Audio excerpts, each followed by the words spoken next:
大家好，歡迎來到我的頻道，我是健身。今天是2026年3月6號星期五，有收到一台 A3 的護背機，收回來的時候沒有辦法加熱，想說本來要把它拆掉，拆掉的時候發覺它的整體的結構跟原理其實很簡單，所以我想了一下，還是把它修理好的。沒有辦法加熱，一開始我以為一樣是溫控保險絲這邊燒掉結果沒有，這邊是有導通的，還有2個加熱片，然後我量這一條也是 OK 的，量另外一個加熱片，這邊就沒有導通了，沒有導通我就是一個一個下去量，看它是從哪裡斷線的結果量到這邊它斷掉了，把這2個連起來，它就導通了，這個故障點就很明顯了，它就是這邊的線燒斷掉了。所以我只要把這邊接起來就可以了。那我這邊已經用比較薄的銅片把它連在一起了，有這種薄的銅片，這個可以自己壓。我們量一下，有導通了，這樣就可以了。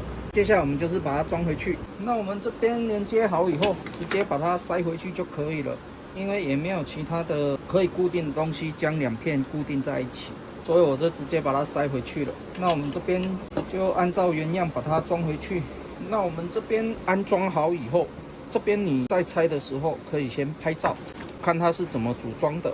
接下來我們就直接再把馬達這邊全部再裝回去。接下來我們就按照原樣把它裝回去，這樣就可以了。這一根忘記裝了，它是裝在下面這邊的。那最後組裝完成就是這樣子。接下來我們把蓋子裝回去。那我們這一台維修好以後，稍微做個簡單的測試。那這邊的加熱功能已經打開了，它已經準備好了。那我們直接放進去。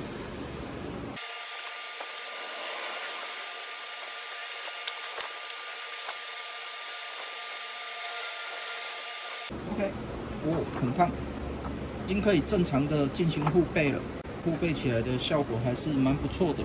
那這一台缺了一個圓角刀，這一台還不錯，它有一個裁切的功能。那我們這一台 A3 的護背機這樣子就維修完成了。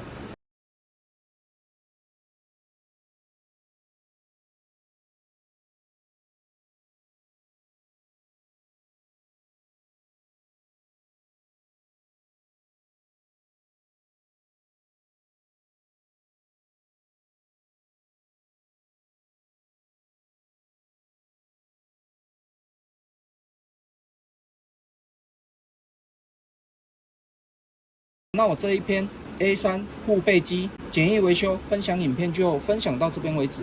那如果你喜歡我的影片的話，敬請訂閱和分享，謝謝。